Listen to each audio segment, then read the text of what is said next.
Olá, olá, olá! Boa noite, boa noite, boa noite. Sejam todos bem-vindos ao 10º Brincar na UFC, um Direito de Todos. São 10 anos de comemoração em prol da criança, em prol do direito de brincar.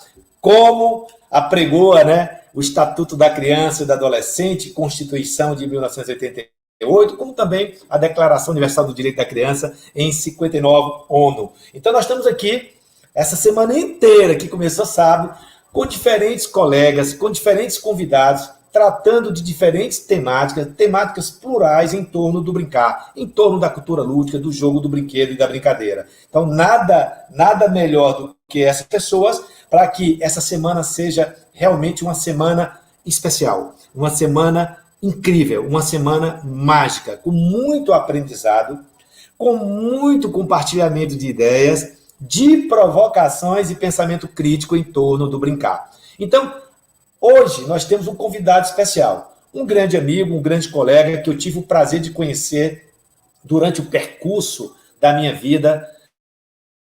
Paulo, nós estamos aqui falando do nosso querido Nelson. Nelson Júnior. O Nelson Júnior é o nosso convidado de hoje, que vai abordar a temática brincar e inclusão. O Nelson Júnior é fundador da empresa Super Eficiente. É uma empresa no qual ele é gestor, no qual ele gerencia e vem ao longo da sua vida, da sua história como profissional, desenvolvendo excelentes trabalhos no Brasil sobre acessibilidade em Libras e Braille. Então, a empresa dele vem trazendo essas reflexões e discussões sobre a questão da acessibilidade, jogos e brinquedos inclusivos. Ele é empreendedor socioambiental, consultor pelo desenvolvimento sustentável, revista Universo da Inclusão, da CBXE, que é a Confederação Brasileira de Xadrez Escolar, graduando em Game Design pela Uninasal, criador do design do jogo Tabuleiro Libras e Braille 3D, um tabuleiro no qual nós tivemos a oportunidade aqui na Universidade Federal do Ceará, onde a gente teve a oportunidade de receber o Nelson, para que a gente pudesse desenvolver uma pesquisa e um estudo de playtest nesse tabuleiro Libras e Braille 3D, que é um jogo incrível. Ele vai até, com certeza, falar sobre essa questão. Do jogo Super Gigante, ODS Board Game, idealizador e gerente de conteúdo do jogo Escoteiros Espaciais, design games educativos sobre objetivo do desenvolvimento sustentável, ODS, Libras e Braille, palestrante, instrutor e consultor sobre inclusão, sustentabilidade, LGBT, PD, inclusive organizador e desenvolvedor de Master de Projeto DES, que é Design Embalagens Educativas e Sustentáveis, e ganhador anualmente desde 2010 de vários prêmios sobre acessibilidade, sustentabilidade e design acessível. Então, nada melhor do que o nosso querido Nelson para falar desse tema tão magnífico, tão especial e que não poderia deixar de ser comentado na Semana do Brincar. O brincar e inclusão, o brinquedo e inclusão, a cultura lúdica e a inclusão, a acessibilidade e o brinquedo.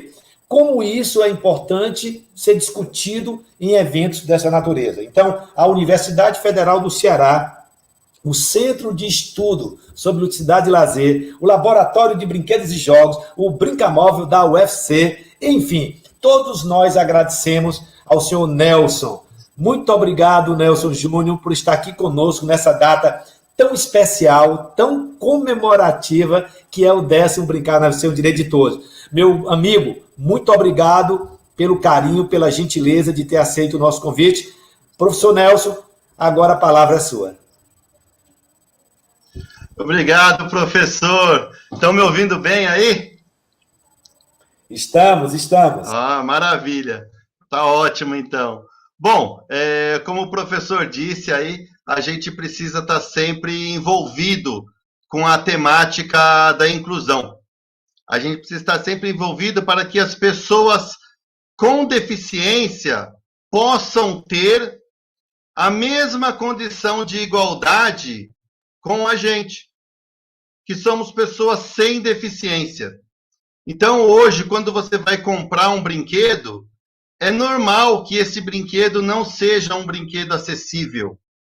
Ele, às vezes, funciona muito bem para as pessoas sem deficiência, mas na hora que uma pessoa com algum tipo de deficiência precisa utilizar esse brinquedo, que está aí no mercado, ela tem inúmeras dificuldades para poder ter acesso a toda a mecânica e a temática desse brinquedo, não é verdade? Então, hoje aqui nós vamos falar um pouco sobre a acessibilidade, sobre tecnologias assistivas e todo o seu envolvimento com o brincar. Eu estive aí na universidade há um bom tempo e trabalhamos aí no laboratório com o tabuleiro Libras. Trouxe aqui também o tabuleiro Libras, já com algumas evoluções, e a gente vai poder mostrar aqui bastante dicas, bastante de boas práticas da acessibilidade. Então, eu espero que vocês fiquem bastante atentos aí, observem bastante essas dicas que nós vamos colocar aqui, porque são dicas que vocês podem utilizar dentro das opções de games que vocês fabricam por aí. Digo agora para os produtores de games, não é? Porque nós temos um mercado de 25% aí de pessoas com deficiência que estão querendo poder brincar também. E, infelizmente, o número de games acessíveis não é o mesmo dos games para as pessoas sem deficiência. Existe um número muito pequeno de games acessíveis, tá bom? Bom, pessoal, como o professor falou, eu sou o Nelson Júnior, sou o fundador e CEO da Super Eficiente Acessibilidade Libras e Braille. Vou trazer aqui algumas temáticas importantes para a gente refletir. E começo dizendo o seguinte para vocês. No ano passado, nós tivemos aí o início da pandemia. E com esse início da pandemia, nós começamos a sair menos de casa. Começou aí algumas ações para que a gente ficasse mais em casa e começamos a perder o contato físico, presencial, com as pessoas que nós conhecemos, amamos, amigos, e trabalho e etc. Aí eu pergunto para vocês, como que foi feito para que as pessoas com deficiência pudessem substituir o brincar quando se iniciou a pandemia? Veja só que coisa interessante. Muitas pessoas sem deficiência começaram a jogar alguns jogos online. E começaram a se divertir com jogos online. Mas as pessoas com deficiência não tinham soluções para elas poderem utilizar. Então, a partir do momento que as pessoas com deficiência tinham que ficar em casa, elas começaram a perder essa oportunidade de poder brincar. Então, esse momento do brincar começou a ser menor do que quando eles podiam sair de casa para encontrar com os amigos, se confraternizar, se divertir. Eu vou apresentar aqui para vocês algumas soluções que nós já utilizávamos já no formato presencial e que a gente tem feito algumas ações online também agora, tá bom? Vou compartilhar aqui a minha tela. Deixa eu colocar aqui para vocês.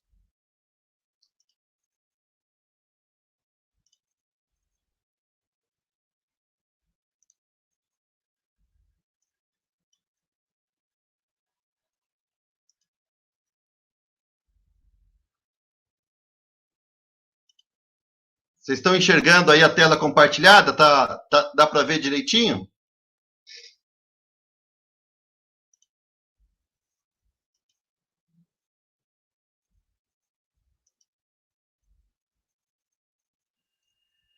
Estão enxergando bem aí, pessoal?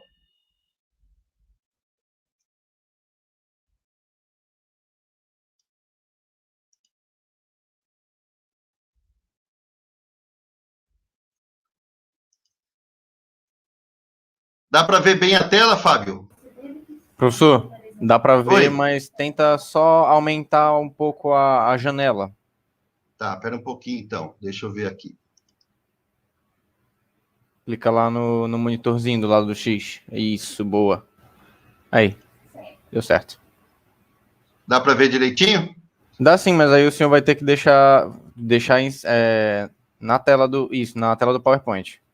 Nessa daqui? Exato. Aqui vocês estão vendo bem ou não? Do jeito que tava, sim. Aí agora fechou. Tá, então eu vou pôr ampliado aqui e vou passando a tela, tá bom? Pronto. Assim tá bom, né? Tá sim. Ok, beleza.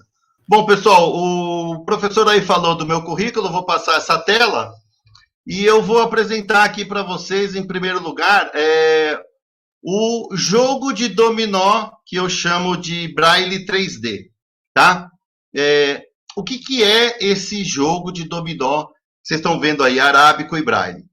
Ele é um jogo em relevo, tá? Então, toda essa parte que vocês estão vendo aí colorida, com exceção do azul claro, são partes em relevo do jogo, tá?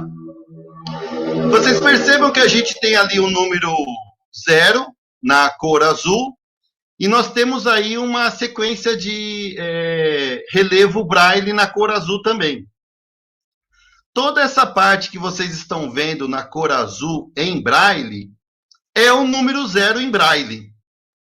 Então, imaginando um jogo de dominó, tá? É como se eu tivesse aí o dobre de 0, e aí você tem o 0 em formato arábico e o 0 também em Braille. Aí depois você tem ali a peça de dominó que seria o 1 e o 0. Vocês percebam que o número 1 está na cor branca e o relevo Braille do 0 está na cor azul. Depois o número 2 na cor verde, em arábico, e embaixo do número 2 nós temos o 0, na cor azul. Por quê? O objetivo aí é o seguinte: mostrar para as pessoas que enxergam como que é o 0 que nós, videntes, conhecemos, que é esse formato redondo do número 0, porém, o 0 em Braille é diferente. E aí tem o desenho dele aí na peça. Para a pessoa com deficiência visual, a iconografia do 0 que nós utilizamos, para eles isso não tem valor.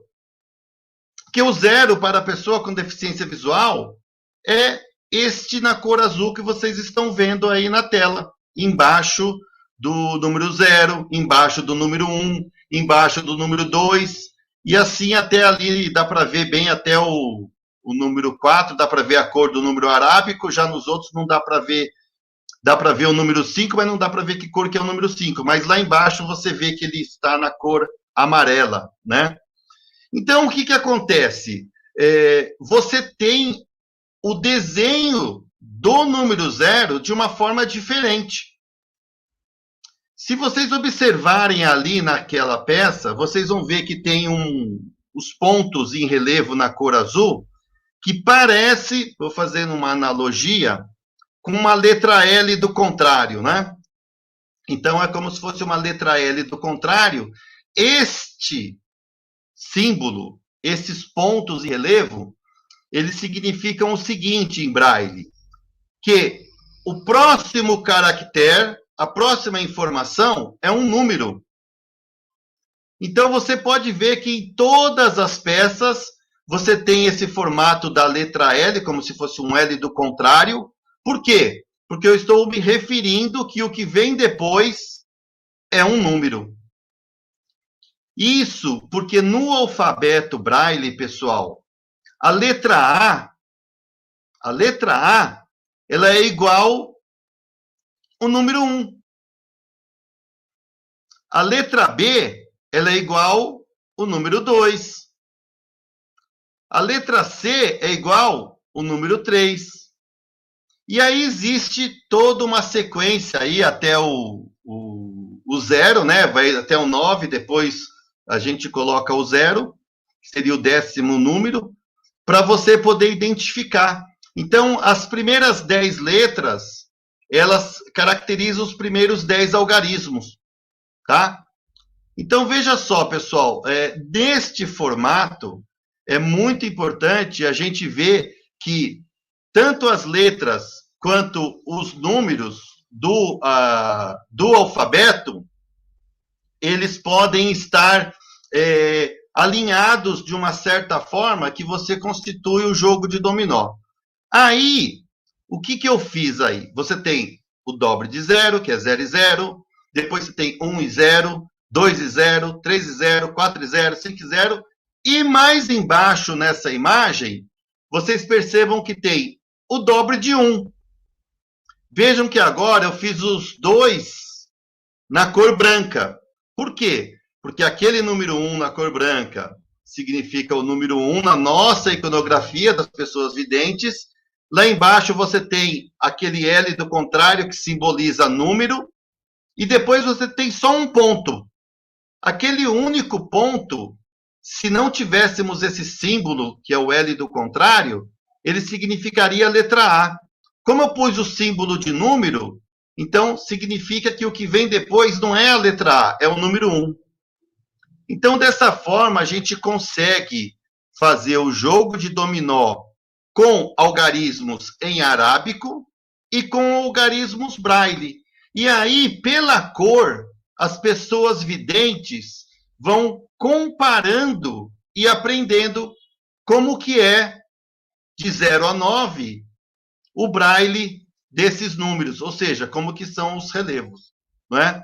E a pessoa com deficiência visual que estiver utilizando este jogo, ela começa também a aprender como que é o 1 para a gente, que somos videntes.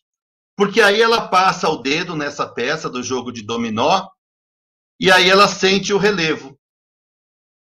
Como que a gente faz isso? Simples, com uma impressora 3D. Tá? Então, com a impressora 3D, a gente consegue fazer este jogo de dominó e aí você consegue gerar acessibilidade para a pessoa com deficiência visual em qualquer, já digo agora, ambiente escolar. Porque ela consegue fazer a leitura da peça que é o jogo de dominó, tá? Obviamente, quando você coloca as peças na mão, você vai ter várias peças para fazer a leitura. Então, o que a pessoa cega faz nesse momento? Ela, por ter uma deficiência visual, se for uma baixa visão, ela consegue fazer a leitura pelas cores mesmo. Por isso que as peças, vocês podem ver que ela tem um formato bem grosso da letra, justamente para que a gente consiga ter o relevo de uma forma fácil de se passar o dedo e identificar, e também para você ver o contraste da imagem, do número e do relevo com o fundo da peça, tá? Então, a gente trabalha o quê? O relevo, para que a pessoa com deficiência visual possa identificar esse relevo. Então, a pessoa que é totalmente cega, ela precisa do relevo, tá? Se for uma pessoa com baixa visão, ela pode tratar as questões do contraste que existe na peça, e aí, pelo contraste, ela consegue identificar, tá? Porque o contraste permite. E para que a pessoa saiba que a peça está na posição correta, para não fazer a leitura de ponta cabeça ou de lado, por exemplo, percebam que no canto direito superior de cada peça, nós temos ali um cortezinho em diagonal da peça. É um marcador. Com esse marcador, a pessoa sabe que aquela é a parte de cima da peça. E para reforçar, embaixo, percebam que embaixo da peça de dominó, nós temos aí 2 traços, que eu estou simbolizando como sendo a base da peça, tá? Então, você consegue, dessa maneira, fazer toda a leitura da peça, independente se a pessoa é completamente cega ou se ela tem apenas baixa visão, ou, às vezes, uma visão monocular, por exemplo, tá bom? Então, neste formato aí, é bem interessante. Eu vou passar aqui a próxima tela. Olha só o que eu tenho aqui agora. Aquele mesmo jogo de dominó, a gente tinha ele no formato arábico e braille. E agora eu trago para vocês o quê? O Braille com o Braille, que é o Braille total 3D, tá? Então, na hora que você vai fazer a leitura da peça, você fala, poxa vida, que peça que é essa? Então, vamos dar um exemplo na tela aí, a gente tem várias peças de dominó, mas nós temos uma ali que ela é amarela na parte de cima e na parte de baixo ela é azul escuro, tá? Aí, veja só, eu sei de cor, mas se você não soubesse, pela cor que nós vimos anteriormente, vou voltar ali um pouquinho, vejam só que interessante, ó. Você sabe que o 0 é azul e você sabe que o amarelo, aqui no canto esquerdo, é o 5. Então, na próxima peça, vejam só que interessante. Eu tenho aqui, ó, o amarelo na parte de cima da peça e eu tenho o azul na parte de baixo. Então, essa peça é o 5 e 0. Certo? Mais embaixo aqui, eu tenho uma peça que ela é amarela e branca. Então, eu já sei que essa peça é o 5 e mais alguma coisa. Quando eu volto no slide anterior, a gente viu que o branco é o número 1. Então, trabalhando com esse padrão, o que eu tenho ali depois, então? Eu tenho o 5 e o 1, tá? Então, a gente consegue trabalhar as cores para que a pessoa faça uma associação, e aí fica fácil o aprendizado de como que é o relevo Braille. Então, uma pessoa que é vidente e quer jogar com o jogo no formato em relevo, ela consegue fazer a leitura pelas cores, correto? Como se ela estivesse lendo as cores do jogo, tá? Como ela também, aos poucos, vai se familiarizando com essa leitura do Braille e vai aprendendo. Dessa forma, você tem pessoas com e sem deficiência brincando juntas. E aí, aos poucos, a gente vai ampliando o nosso conhecimento e você consegue brincar junto a uma pessoa com deficiência, tá bom? Olha aqui agora nessa imagem, eu faço uma apresentação da peça mais próxima para a pessoa enxergar direito como que é o formato da peça. Nós temos vários jogos nesse formato de dominó com Braille 3D, tá? Aqui é o kit completo, tá? Nós temos, na verdade, o nosso dominó com o Braille que a gente faz, eu chamo ele de 0 a 10, tá? Então, a gente tem o dominó que nós já conhecemos, que é do 0 ao 6, que vocês já devem estar habituados a ver dia a dia, correto? E nós temos aqui também o dominó do 0 ao 10. Por que do 0 ao 10? Porque quando você utiliza numa escola um jogo de dominó, o objetivo na escola de trabalhar com jogo de dominó não é você ganhar a partida, é sim um objetivo pedagógico que existe ali. Então, existe um propósito pedagógico no qual o professor decidiu utilizar o jogo de dominó. Então, o objetivo dele não é fazer um torneio de dominó, fazer o pessoal ficar craque no jogo de dominó. Não, o professor sempre leva alguma habilidade ou competência da BNCC para a sala de aula. E aí ele faz com que o aluno aprenda alguma habilidade ou desenvolva alguma competência utilizando o jogo de dominó. Então, sempre existe um propósito pedagógico. Por isso que nós temos o jogo de dominó do 0 ao 10. Porque aí você tem todos os algarismos dos números. Do 1 ao 9 e o 0. Então, você trabalha do 0 ao 10, correto? E você não pode fazer o dominó, como vocês vão encontrar em muitas escolas, somente do 0 ao 9. Sabe por quê? Porque é o seguinte, se vocês pegarem o jogo de dominó, com certeza vocês já viram, ele vai do 0 ao 6, correto? Então, do 0 ao 6, nós temos 7 elementos diferentes. Do 0 ao 9, nós temos 10 elementos diferentes. E do 0 ao 10, nós temos 11 elementos diferentes.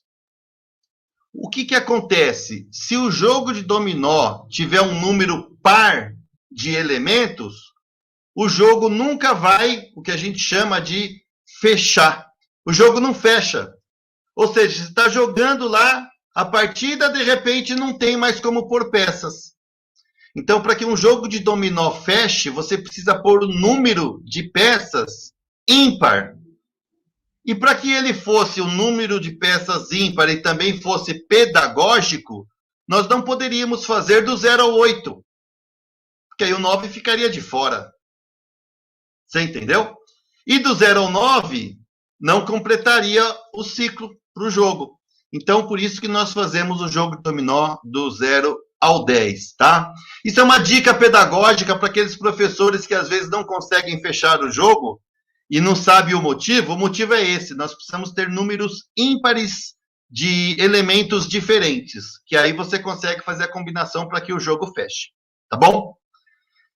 E agora aqui na tela nós temos aí também, é um projeto que eu fiz junto com o Senai, aqui em São Paulo, né, o Senai de São Bernardo, que é o dominó indígena. Este jogo de dominó, pessoal, ele tem aí várias imagens, vocês estão vendo, na verdade, são 7 imagens diferentes, correto? Cada uma delas tem um significado, tá? Então, por exemplo, essa peça aqui que vocês estão vendo, o losango amarelo, ela simboliza os peixes. Essa peça aqui, que é da cor laranja, ela simboliza as cestarias dos indígenas. Essa peça azul, ela simboliza a água. A peça lilás simboliza as serpentes. A peça vermelha simboliza o corpo humano. A peça verde simboliza a fauna. E a peça verde, a peça rosa simboliza a flora. Então, o objetivo era o quê? É a gente pegar a temática indígena e levar essas temáticas indígenas para que a pessoa com deficiência visual possa ter acesso a essas informações também. E aí, utilizando-se a temática indígena, o professor trata desse assunto na sala de aula. Tá bom? Tudo bem aí, pessoal? Tranquilo? Vamos lá? Continuando aqui, nós temos aqui o segundo kit de jogos, tá? Esses jogos nós fizemos eles para que a pessoa com deficiência pudesse brincar junto às pessoas sem deficiência, que são os jogos em Libras e Braille.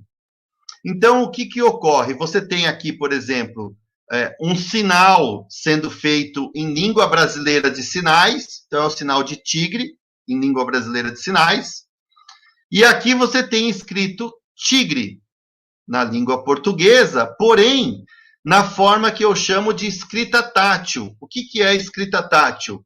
É a forma que você escreve na mão de uma pessoa surdo-cega.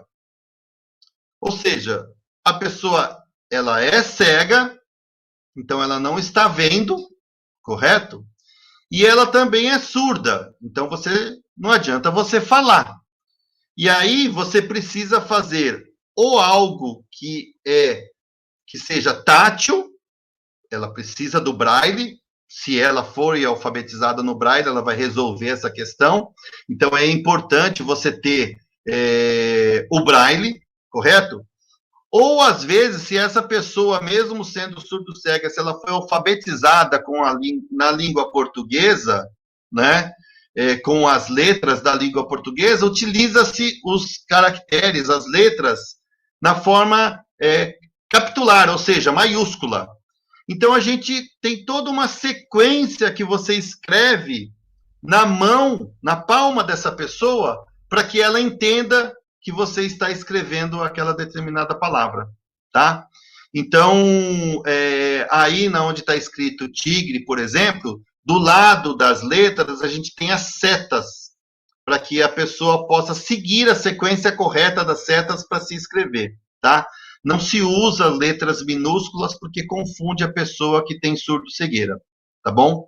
Então, essa é uma das formas de você se comunicar com uma pessoa surdo-cega. Esse jogo de cartas, esse card games em Libras e Braille, ele tem a Libras, tem a escrita tátil, em português, tem o Braille visual, e ele tem também o Braille em relevo, em português, inglês e espanhol. Tá? E aí, depois das outras transparências, eu vou falar mais um pouquinho de outros detalhes que tem nesse jogo. Então, aqui vocês têm, por exemplo, 10 pares, correto? Que nós chamamos de Animais 1, tá? Colocamos no nome Animais 1 porque nós temos outros jogos de animais, tá? Então, por isso que a gente colocou Animais 1, tá bom? Aqui o jogo Animais 2, tá? São outros animais, né? E percebam também que nós fizemos o quê? Nós colocamos personagens diferentes, tá? Então, você tem ali o rapaz, que é como se fosse um ocidental, você tem uma moça ali que é loira, você tem uma moça oriental, você tem um rapaz ali que simboliza o negro, e você tem um rapaz ali que simboliza o pessoal da obesidade, né? Então, assim, para mostrar que o jogo pode ser compartilhado com todos, eles são personagens do jogo, tá? E você pode brincar com esse jogo de uma forma bem legal, que é, por exemplo, hoje nas escolas a gente tem muito comum até se utilizar jogos de cartas, jogo de memória, com as crianças. Então, aqui você tem o quê? Você tem uma solução que você trabalha habilidades e competências da BNCC, porém, com relevo em braille. E aí a pessoa com deficiência visual pode brincar junta também, tá? E aqui mais um kit de card game, só que com a temática de frutas, tá? Então, a gente utiliza a temática de frutas, animais, corpo humano, objetos escolares, meio ambiente, alfabeto, para que a pessoa possa brincar com o jogo, tá? Aqui o Corpo Humano 1 também. Todos os jogos a gente colocou Frutas 1, Corpo Humano 1, Animais 1, porque como nós temos mais do que 3 de cada um desses, então a gente colocou o número para, na realidade, diferenciar um jogo do outro, tá? E também porque você pegando esses jogos todos, você pode brincar de Uno. Então, se você quer brincar de Uno na escola com um jogo acessível, você pode utilizar este kit de jogos e você pode fazer a sua própria combinação, se você quiser. Você pode fazer o parzinho por temática, como você pode fazer o par por personagem, se você quiser. Ou por soluções, tá? Então, percebam que você tem aqui a palavra, vamos dar um exemplo aqui, a palavra mão, que eu coloquei ela aqui em português, e embaixo você tem o braille visual. Aqui, ó, nesta parte aqui da carta, apesar de que aqui está transparente, digamos assim, vocês não estão vendo, né? Mas nós temos aqui a palavra mão, em português, inglês, espanhol, são 3 linhas do braille, cada uma em uma língua, e na quarta linha eu tenho uma codificação. Essa codificação eu coloco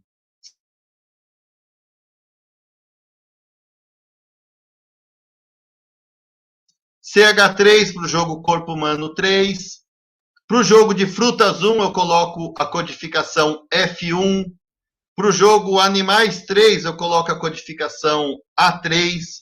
E com isso, a pessoa com deficiência visual consegue juntar as cartas do jogo e guardar elas na sua devida caixinha.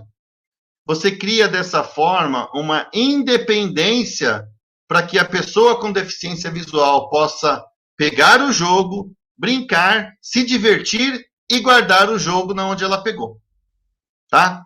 Ela não fica dependente do professor ou de alguém para ir lá, pegar o jogo para ela, depois tem que esperar ela jogar para ir lá e recolher as cartas. Não, você tem aí toda uma possibilidade dela poder trabalhar sozinha a questão desse brincar aí com card games, tá? A palavra acessibilidade, pessoal, acessibilidade significa autonomia e segurança. Então, a gente tem que procurar o máximo possível, quando você fala em acessibilidade, você tem que gerar autonomia.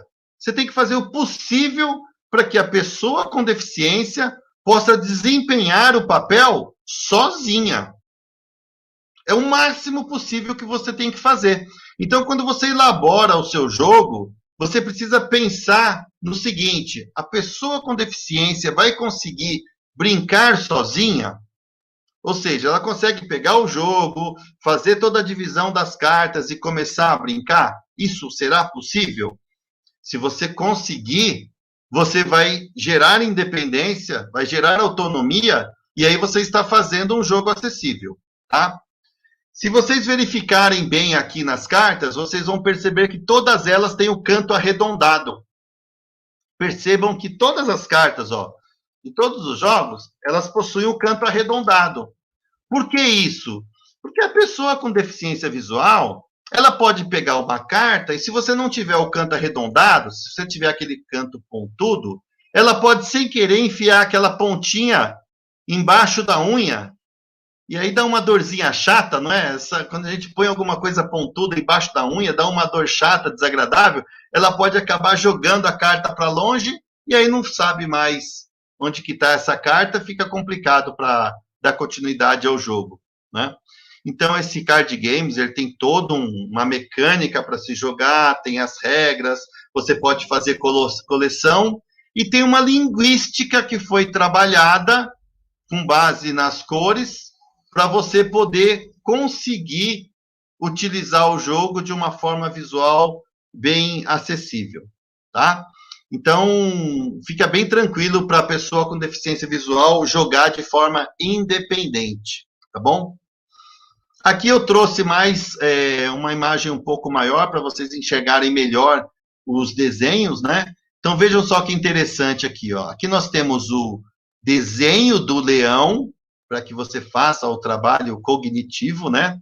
Aqui nós temos a datilologia da palavra leão, ou seja, a soletração rítmica que a gente fala. Embaixo aqui da Libras, da soletração, a gente tem o sign writing. Para quem não conhece, o sign writing é a escrita visual. É como eu escrevo a Libras, tá? Então, existe uma forma de se escrever a Libras. Essa forma é o sign writing, é a escrita visual. Para fazer um resumo para vocês do sign writing, imaginem o seguinte, ó. Vocês estão vendo aí a língua de sinais, que está a mãozinha na cor branca. O que está ali na mãozinha é que você está vendo quando é feito o sinal. E o que está ali embaixo no sign writing é que você, sendo executor, vê olhando para a sua mão. Então percebam que se vocês fizerem a letra L na frente de vocês, quem estiver vendo você fazer a letra L, ali do leão, ó, a primeira mãozinha do lado esquerdo, quando você faz a letra L, a pessoa está vendo a palma da sua mão. Mas você que está fazendo o sinal, você está vendo o dorso. Então, vejam que na Libras está simbolizado o que o outro vê, e no sign writing está simbolizado o que você, executor do sinal, está vendo. Então, com o sign writing a gente consegue escrever a Libras, tá? É uma ótima forma para você poder escrever a Libras, porém, infelizmente, por enquanto, ela é pouco praticada, tá bom? Aqui, pessoal, continuando na outra cartinha amarela, nós temos aí o personagem fazendo o sinal de leão. Então, como que ele faz o sinal? Ele começa com as mãos abertas na altura dos olhos, que é como se fosse a juba do leão, correto? Ele abaixa essas mãos, vai fechando ela no sinal de positivo, até na altura do peito, e este é o sinal de leão. Mostra a juba dele, entendeu? E lá embaixo nós temos a escrita tátil, ou seja, como que eu faço essa letra L na palma da mão de uma pessoa com surdo-cegueira, se eu quiser que ela leia a palavra leão? Eu vou escrever leão nesta sequência. Então, se você perceber ali a letra L, você vai ver que primeiro eu desço da parte de cima até embaixo, depois que eu viro à direita para fazer o pezinho do L. Então, o correto é assim, é você escrever de cima para baixo e virar à direita. E não você fazer o L, fazer a parte de baixo e depois você subir. Aí você vai confundir uma pessoa que tem surdo-cegueira para fazer a leitura dessa palavra, tá? Então, dessa forma você consegue se comunicar com uma pessoa surdo-cega, tá bom? Embaixo ali da palavra leão, nós temos o braille visual, tá? Então, essas cartas possuem o braille em relevo também, tá? Como eu já havia dito, em português, inglês, espanhol, né? E na quarta linha nós temos ali animais 1, animais 2, conforme o kit do jogo que a pessoa adquire. E vejam que nós temos ali 4 letras do L, E, A, O embaixo em braille, e aí você consegue entender e fazer o comparativo, como que é a letra L, como que é a letra E, como que é a letra A com o tio e como que é a letra O. Percebam ali do lado direito que tem a palavra banana naquela carta de cor rosa, e aí, quando você vai ver o A sem o tio, ele só tem um pontinho. Ele só tem um pontinho. Quando é o A com o tio, aqui no leão, percebam que é um outro formato. Ou seja, no braille, as letras com acento são diferentes. Então, o A é diferente do A com acento, o A é diferente do A com chapeuzinho, o A é diferente do A com tio, o A é diferente do A com crase, o A é diferente. Isso no braille. Já na Libras, a letra A, com ou sem acento, a gente faz o mesmo formato de mão. Tá bom? Percebam ali onde está o leão, que você faz a letra A de um jeito que, se você for olhar lá em banana, é do mesmo jeito. Então, na Libras, a acentuação não muda a configuração de mão, tá? Já no braille, cada letra, conforme a acentuação, é uma diferente da outra. Ok, pessoal? Aqui eu tenho aqui algumas cartas dos jogos, né? Algumas caixas, para as pessoas poderem conhecer os modelos que existem. São vários modelos diferentes, né? No total são mais de 17 jogos, tá? Bom, pessoal, agora eu vou para o tabuleiro Libras, tá? Veja só, nós temos o tabuleiro Libras e Braille 3D, ok? Esse tabuleiro ele se originou como sendo um jogo específico de tabuleiro Libras, tá? Em 3D, e que depois ele também evoluiu para ser o jogo de tabuleiro com o Braille, tá? Deixa eu voltar aqui. Então, aqui nós temos o quê? Um jogo que ele pode ser jogado por 2 ou mais pessoas, pode ser também 2 equipes. Ele foi feito para atender a Base Nacional Comum Curricular, ou seja, para que o professor possa levar o jogo na escola e que com esse jogo ele possa atender as habilidades e competências da BNCC, tá? Crianças a partir de 4 anos podem brincar. Você pode usar as peças para trabalhar o pareamento, correlação, ok?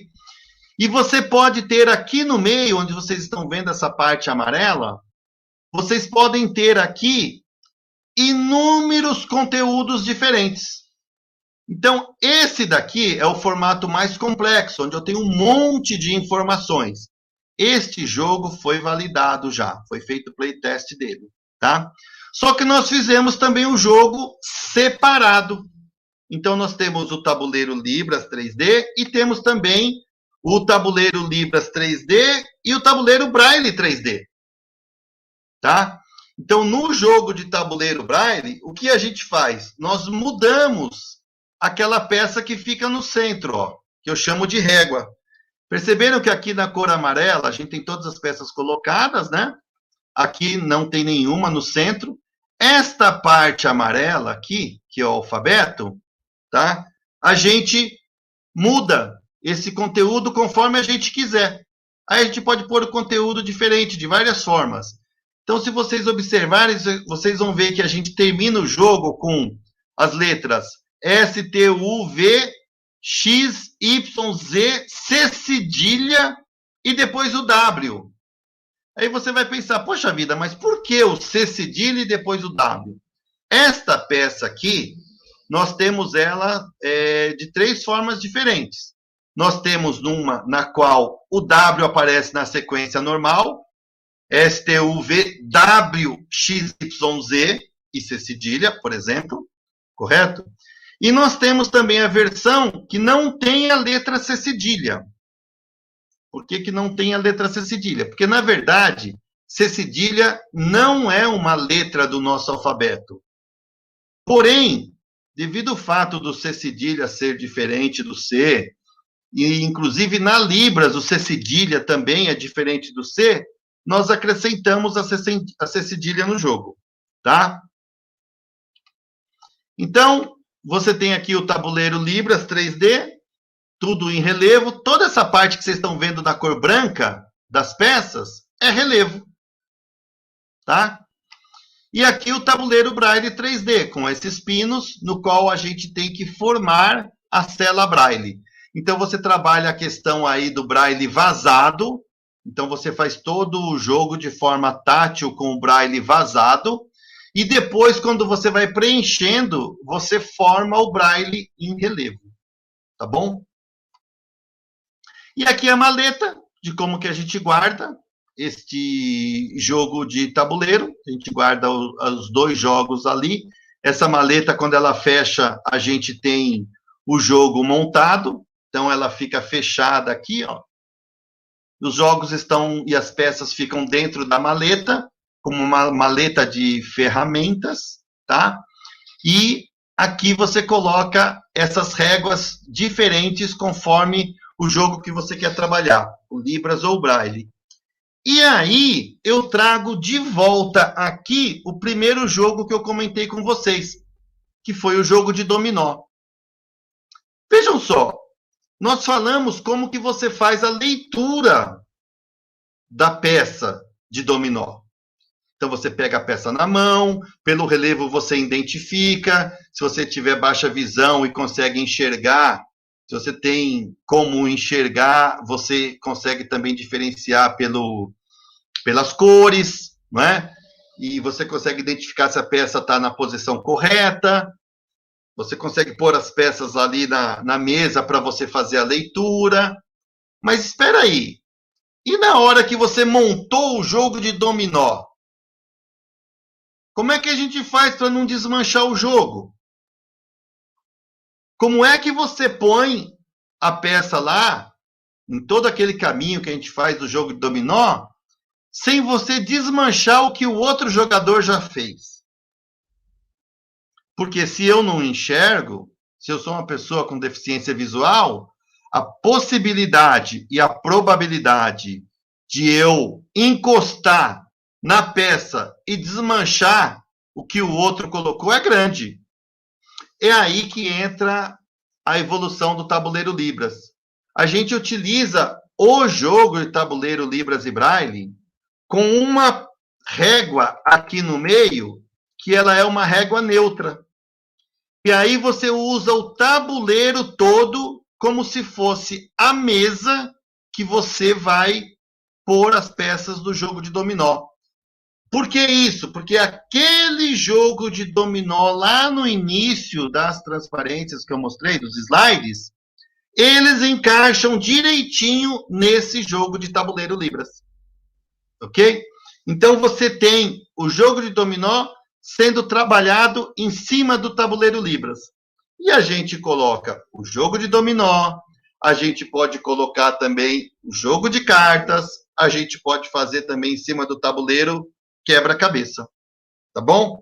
Então, você tem uma base de trabalho que você pode pôr vários jogos diferentes, ok? Beleza aqui, pessoal? Então, eu vou agora deixar aqui o meu contato com vocês e fico aberto aí para quem quiser fazer alguma pergunta, tá? Estou disponível aí. Se alguém quiser perguntar alguma coisa, é só aproveitar o momento. Maravilha, Nelson, maravilha. Se ninguém perguntar, eu vou fazer algumas perguntas aqui para você. Se você puder tirar a apresentação, aí a gente peraí. já no instante Saiu? o tempo voa. Ainda não. Peraí que acho que já vai sair já.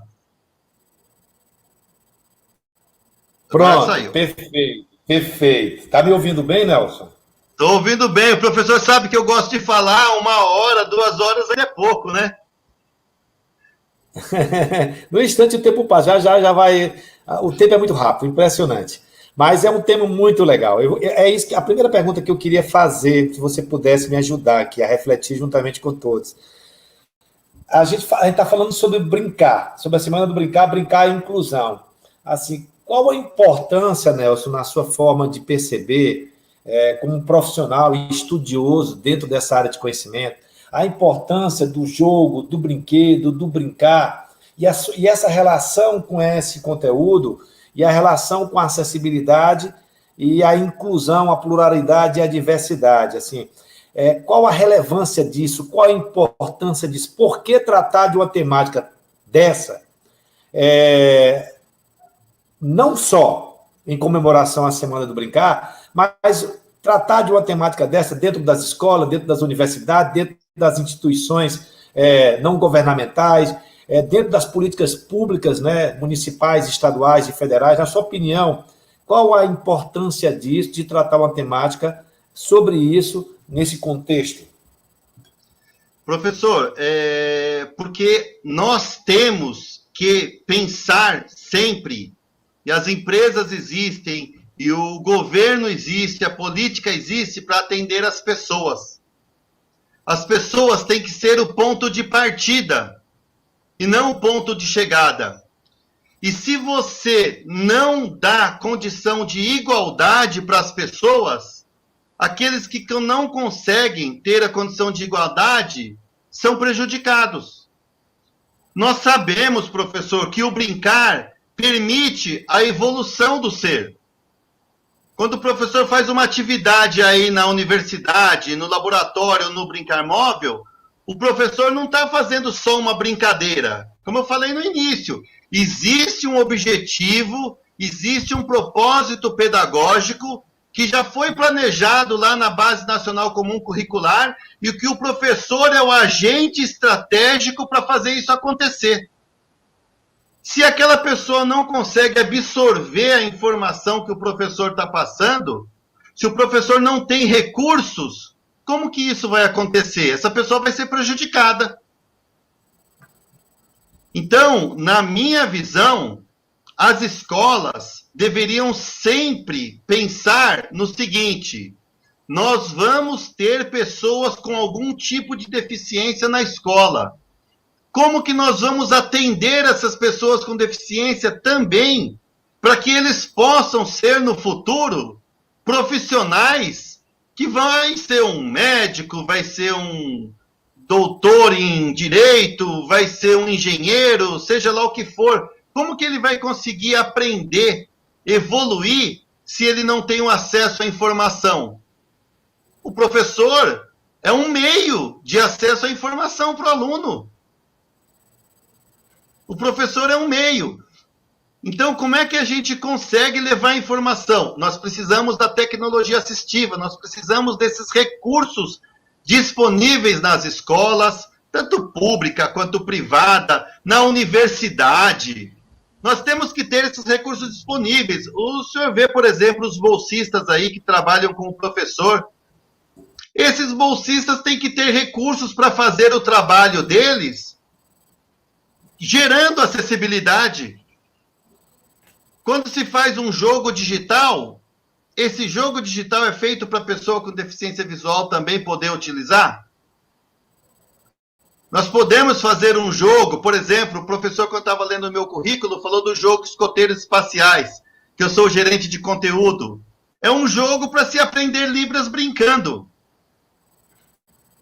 Então, o objetivo é a gente fazer com que o brincar seja um meio para a gente levar o conhecimento para todos. E todos envolve também a pessoa com deficiência. As pessoas com deficiência, professor, são 25% da população. 23,9% conforme o IBGE de 2010, mais 1,2% a 1,5% de autistas que não foram contabilizados. Então, nós temos aí um quarto da população, professor. Exatamente. Eu perguntei isso. Você sabe que eu tive a experiência de fazer meu doutorado na Espanha, né? Morei lá 4 anos com a minha família. E lá eu via uma forma como a gestão pública trata essa questão da acessibilidade, né? Da inclusão, da pluralidade. O que é que eu percebi? Meu olhar crítico, né? De observação, tá? De uma pessoa que está em missão acadêmica em um outro país, onde morou durante 4 anos. No bairro onde eu morava, era o chamado bairro Valderbron. Por sinal, fez parte da minha tese doutoral sobre mapas afetivos, né? Espaços para brincar, espaços públicos para brincar, que foi a estrutura, a base, o tema da minha tese doutoral.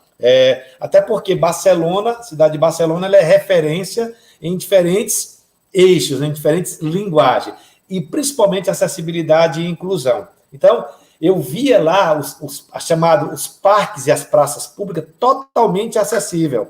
Então, lá eles faziam um estudo de expertise, de escuta da população. Então, eles escutavam desde a criança pequena, o gestor público, até a terceira idade.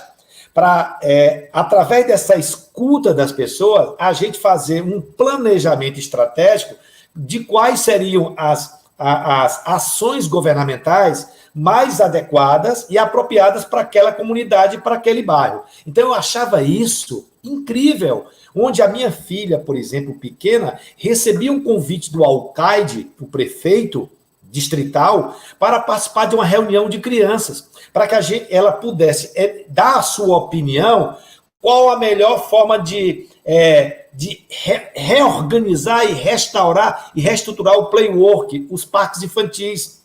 E aí convidava toda a população infantil.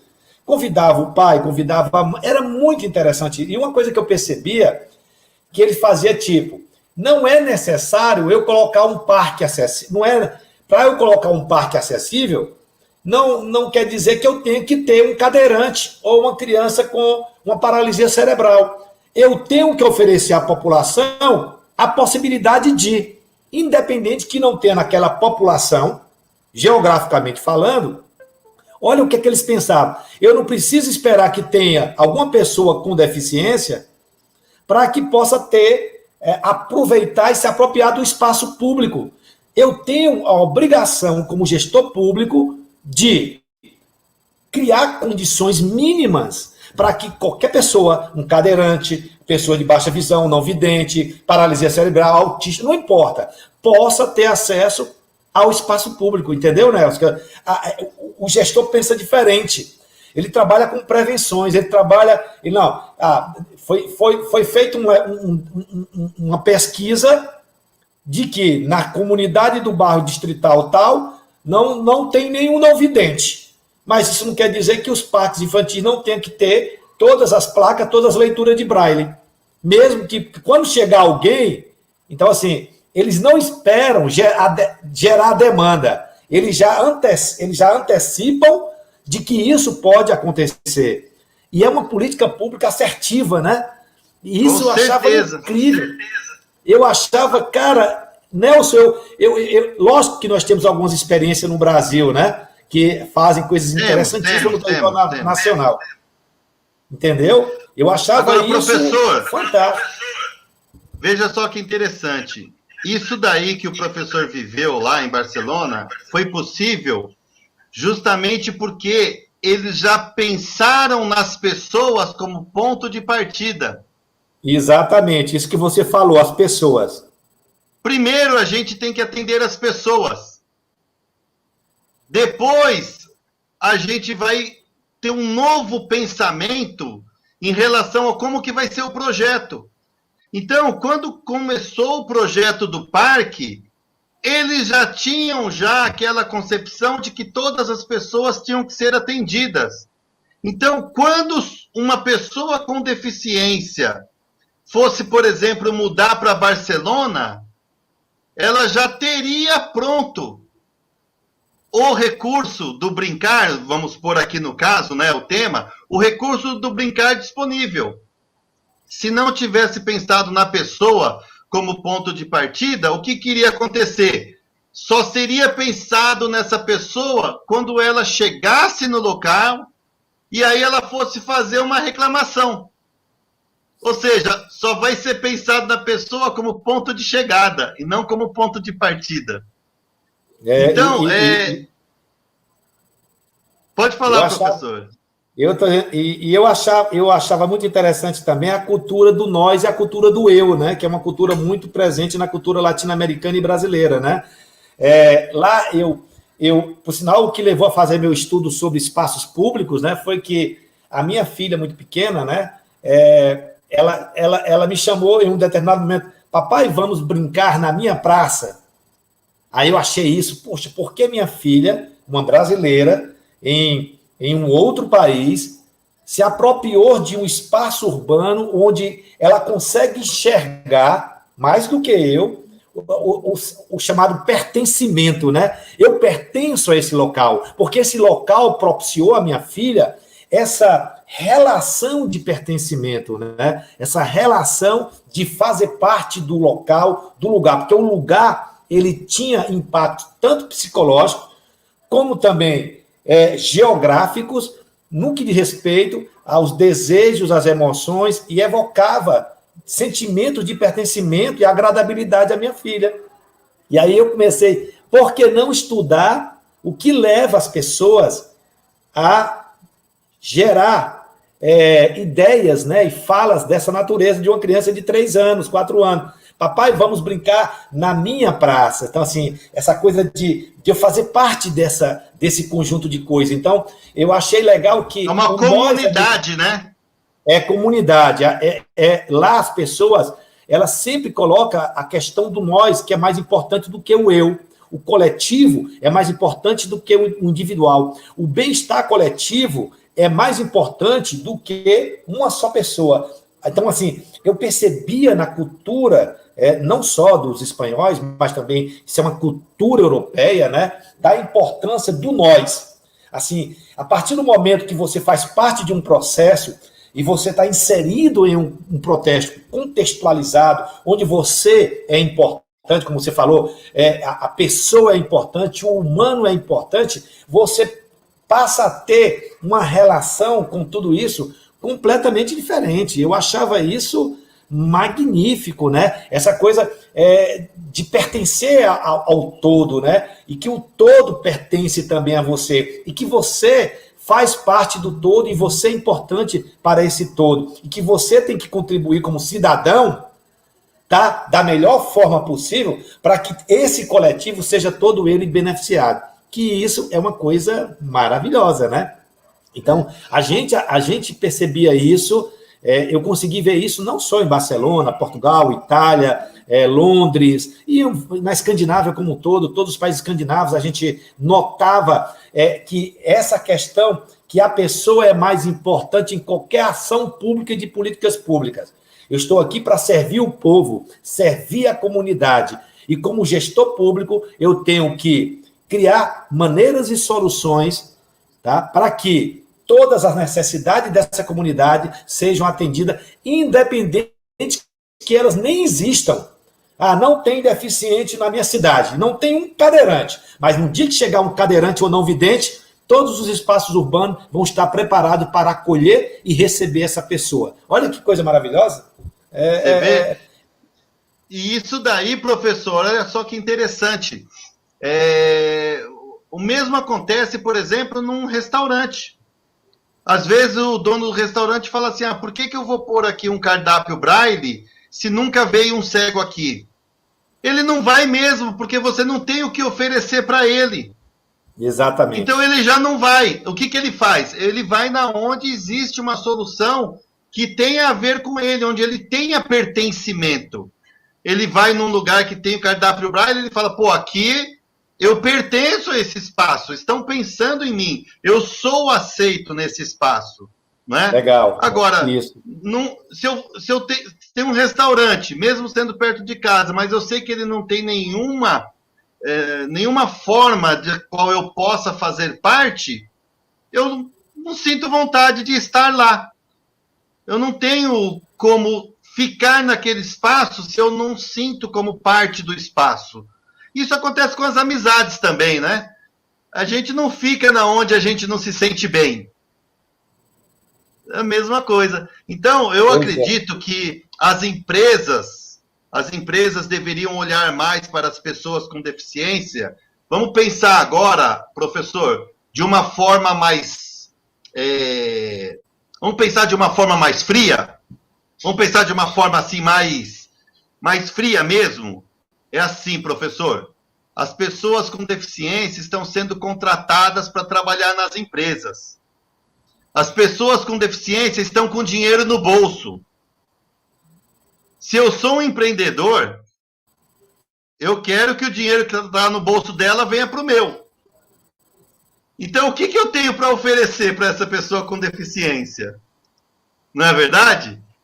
Então, eu ofereço um jogo acessível. Se eu sou dono de restaurante, eu ofereço um espaço acessível. Não é verdade? Então, a gente tem que fazer de tudo para que a gente possa, como eu falei no início, né? Diminuir, reduzir as desigualdades. Reduzir as desigualdades, professor, está totalmente alinhado com o Objetivo de Desenvolvimento Sustentável número 10 da ONU. Então, é algo que o Brasil faz parte. O Brasil faz parte da ONU, faz parte dos acordos internacionais, e a gente precisa realmente trabalhar para que as pessoas com deficiência tenham, a cada dia que passa, essa questão da redução das desigualdades sendo melhorada, para que elas possam, aos poucos, a gente sabe que isso não vai acontecer de uma hora para outra, né? Mas que a gente possa, aos poucos, ir reduzindo as desigualdades. Já pensou, professor, se a gente tiver aí uma forma de monitoramento numérica de quanto que nós estamos reduzindo as desigualdades? Vou dar um exemplo. Aí no Brincar Móvel, na universidade, a gente colocar um medidor. Daqui para frente, nos próximos 10 anos, o que a gente fez para reduzir as desigualdades? Pode contar comigo aí se quiser ajudar, tá bom? Maravilha. Mas olha, a gente já construiu o Brincar Móvel da Universidade Federal, porque nós temos uma Secretaria de Acessibilidade dentro da UFC e em várias universidades federais do Brasil. Eu acho isso um avanço fora do comum. E aí, eu disse, quando eu fui construir o Brincar Móvel, e eu falando com a pessoa que está, o engenheiro que estava construindo aqui, a gente ia colocar uma escada, né? Aí, em 3 níveis. Aí eu digo, puxa vida, eu fico imaginando fulano de tal, imagine esse ônibus andando pelo Brasil inteiro, e nós temos dentro da Universidade Federal uma discussão, uma reflexão sobre a importância da acessibilidade dentro do ensino superior, das nossas ações de pesquisa, ensino e extensão. Aí, como é que um cadeirante vai subir aqui, ou pessoas com mobilidade reduzida, e entrar dentro do Brincar Móvel? Eu vou ter que deixar a cadeira fora do Brincar Móvel, botar no meu braço e subir com ela para dentro da unidade móvel, ou desmontar a cadeira, enfim, esse processo acontecer. Aí eu digo, não, a gente vai ter que ver uma coisa diferente. Aí ele chegou, professor, mas pode-se colocar uma rampa, mas não estava no projeto oficial. Aí eu digo, não, mas você é uma pessoa gentil, sensível, e vai me ajudar em colocar uma rampa de acessibilidade para que as pessoas possam entrar no Brincar Móvel, porque ficaria muito constrangedor eu não me preocupar, mesmo que nunca venha um cadeirante para o Brincar Móvel, ou um idoso, ou uma pessoa com mobilidade, ou não vidente, de qualquer natureza, enfim, pessoas com deficiência, mas no dia que eles vierem visitar a nossa unidade móvel, eu tenho certeza que eles terão plenas condições mínimas de adentrar dentro do ambiente lúdico e viver experiências altamente significativas. Dito e feito, Nelson. Não foi questão de... Quando eu lancei o Brincamóvel, questão de 2 meses apareceu lá uma comunidade, um grupo de pessoas de uma escola, onde 3 delas eram cadeirantes, as crianças. E elas entraram normalmente, como qualquer outra criança, e se divertiram dentro da unidade móvel, porque, lógico que elas poderiam entrar de qualquer jeito, eu poderia colocar elas no braço e conduzi-las, posso, mas elas subiram sozinhas, Nelson.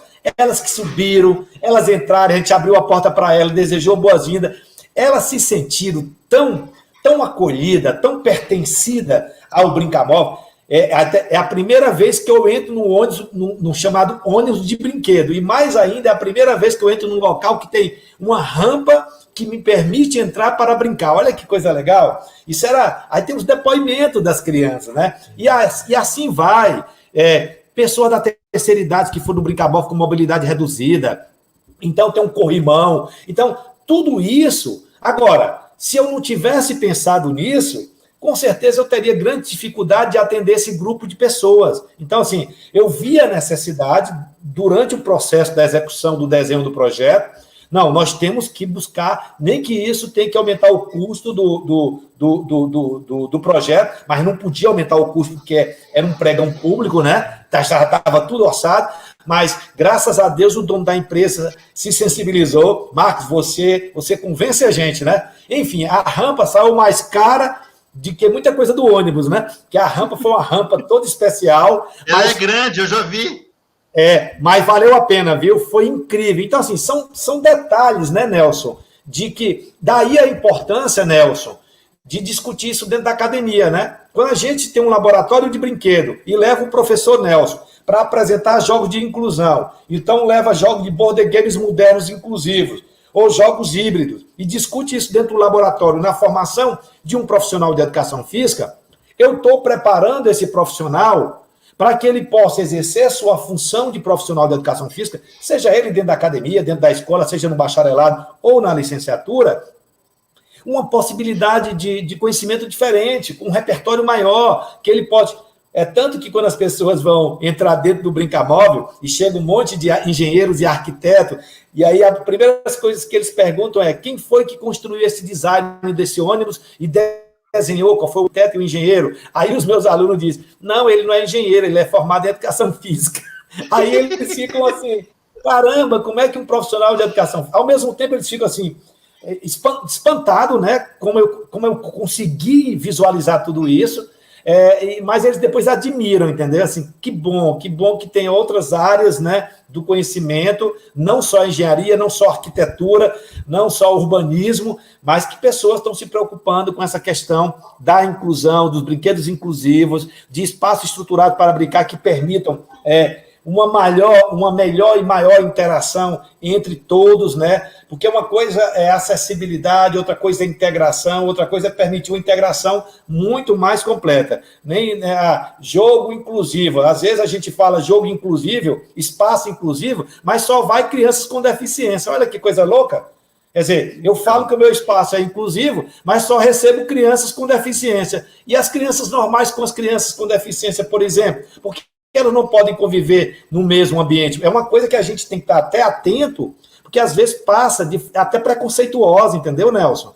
Então, o espaço é para todos. E aí, quando eu penso em inclusão, é uma coisa muito mais ampla. Então, onde eu tenho presente crianças cadeirantes, crianças com paralisia, crianças não videntes e crianças a priori videntes, crianças que andam normal, a priori. Então, assim, que todas essas pessoas, esses humanos, possam viver a mesma experiência lúdica. Lógico que a gente sabe que algumas pessoas vão precisar de objetos lúdicos, de materiais lúdicos, para facilitar o processo inclusivo dessas pessoas. Mas a gente pode, como você já apresentou na tua fala, quantos materiais lúdicos que permitem a inclusão não só da pessoa com deficiência, mas a pessoa a priori normal, que pode viver uma experiência intensa, maravilhosa, com uma boa mecânica, com excelentes elementos de jogos, né? e viver, brincar normalmente, jogar normalmente com qualquer pessoa. E eu acho que, nesse sentido, a universidade, muitos projetos dentro das universidades brasileiras, públicas e privadas, né, vem fazendo trabalhos magníficos. Eu fico muito honrado, né? A gente está falando sobre isso. Rapaz, Nelson, o tempo passa, a gente já tem que parar, a gente começa a conversar e o tempo passa. Mas olha, Nelson, eu queria que você fizesse suas considerações finais e para a gente encerrar o nosso momento maravilhoso. Tá bom, professor, obrigado. Bom, primeiro quero aí parabenizar não só a universidade, mas também o laboratório, o Célula, o Brincar Móvel, o professor e toda a equipe aí, por esse trabalho maravilhoso que o professor faz. O professor sabe que eu sou um fã incondicional aí do trabalho de vocês, né? Tenho um orgulho imenso de fazer parte de algumas poucas ações, porque dentro do contexto que vocês trabalham, eu sou um pedaço bem pequeno, né? Mas o trabalho que a universidade tem, com toda a equipe que o professor coordena e trabalha aí, é maravilhoso, é um exemplo mesmo. E só falar uma coisinha sobre o Brincar Móvel, o professor falou assim que aquelas crianças cadeirantes, elas entraram, brincaram, saíram, tal, etc. Isso é acessibilidade, é autonomia e segurança. Percebe como que o professor tem várias soluções aí disponíveis para acessibilidade que a gente pode realmente se orgulhar? Então, o meu objetivo aqui, eu espero que ele tenha sido cumprido, né? Espero que eu possa ter colaborado de fato aí com os ouvintes aí da nossa live. E quando o professor precisar, pode chamar, que eu estou sempre disponível. E eu quero que o professor conheça agora, no futuro, aí numa próxima oportunidade, os Jogos Gigantes. Os Jogos Gigantes vão ser sensacionais aí para a gente poder trabalhar. Eu estou com 3 jogos gigantes aí diferentes, de inclusão e de sustentabilidade. Vou apresentar para o professor aí num determinado momento, né? Agradeço a todos, para mim é uma honra estar junto com o professor aí sempre. Eu chamo de professor, mas a gente já sabe que é doutor, né? É que professor é sempre professor. Professor é sempre professor, não tem problema não. Maravilha, Exatamente. que bom. O Nelson tem um trabalho que eu falo muito sobre, eu escrevo sobre jogos cooperativos, né? E ele vem sempre perguntando para mim, a gente discute muito sobre macrojogos cooperativos, macrojogos humanos. Então, hoje ele tem uma pegada de produtos, né, institucionalizados dentro da empresa dele, nessa área de macrojogos, de jogos gigantes. E hoje a indústria brasileira evoluiu bastante, né, Nelson? Que pena que a gente não teve em 2020 e 2021 a Feira Nacional e Internacional de Brinquedos, né, por causa da pandemia. Mas em 2022 vai ter. Eu vou estar na Feira Internacional de Jogos e Brinquedos, é uma das feiras que me provoca encantamento. E a feira também da Alemanha, a Feira Internacional, é muito bonita. Então, assim, tudo que está acontecendo... Olha, o ano que vem, talvez a gente até se encontre lá, hein? Vamos estar juntos, vamos estar juntos. Vai ser em abril ou maio? Maio, eu acho que vai ser maio. Maio, né? Vai ser em maio a Feira Internacional, foi adiada para lá, já mandaram até um e-mail para mim. E a gente vai se organizar, porque também tem aqui o nosso quinto Brincar deve ser um direito de todos, né? O quinto Brincar que vai acontecer com certeza presencialmente, aquele grande evento que a gente faz aqui em Fortaleza, e também o 11º, né, encontro, né, do Dia Internacional do Brincar, que é o Brincar deve ser um direito de todos, que vai ser em 2022. Então, assim, com certeza estaremos todos próximos do outro, abraçando, estarmos juntos, né, compartilhando essa experiência magnífica, que é estar junto, né? Ficar junto e estar corpo a corpo. Então, assim, eu agradeço muito. Eu acho que é tanta coisa boa que a gente fez essa semana, tanta coisa maravilhosa. Esse material todo que está produzido, Nelson, vai ficar disponível no canal YouTube do programa Célula, canal Célula UFC. Ótimo. Então, todo mundo pode ver quantas vezes forem necessários o Nelson Júnior discutindo essa questão e falando sobre o brincar e inclusão. Além dos outros momentos que aconteceram,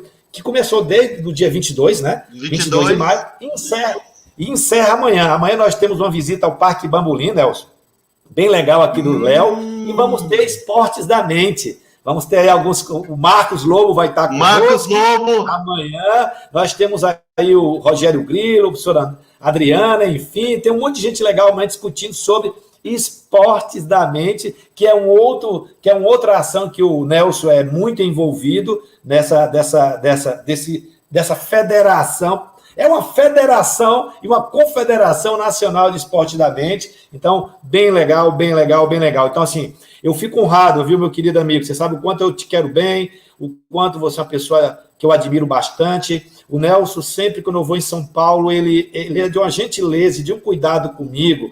É tanta gente querendo estar comigo e querendo a gente estar conversando. É tanta gente maravilhosa que eu tenho em São Paulo que me acolhe com coração maior que coração de mãe. E o Nelson é uma dessas pessoas que, mesmo com todo o trabalho dele, toda essa sua responsabilidade, ele sempre busca uma forma e uma maneira, um tempo para estarmos juntos, conversarmos, nem que seja para bater um bom papo, visitar uma instituição. Então, assim, é muito bom estar sempre em São Paulo, porque eu sou acolhido por pessoas ímpares, né, como o Nelson Júnior. Então, Nelson, queria agradecer, em nome da Universidade Federal do Ceará, pela sua atenção, sua participação, agradecer em nome também do Centro de Estudos sobre Atividade e Lazer, as nossas ações, nosso programa do Laboratório de Brinquedos e Jogos, o projeto Brincar para Incluir, que é um projeto que aborda a temática de brincar e inclusão e brincar e acessibilidade. Então, assim, nós temos aqui o Brincamóvel, né, que você já sabe e conhece muito bem. Então, todos nós, né, todas essas ações,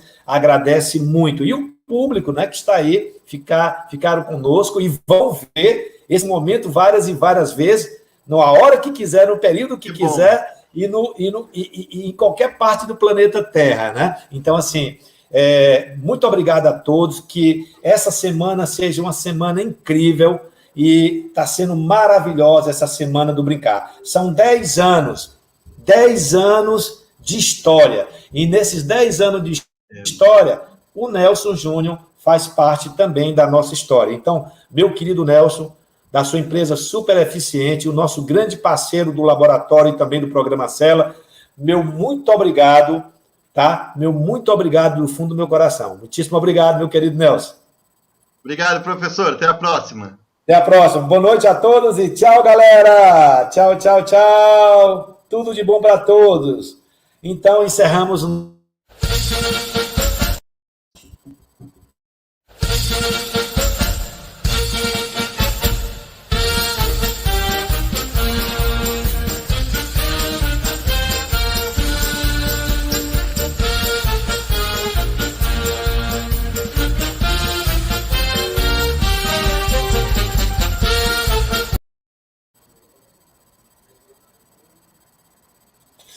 Beleza.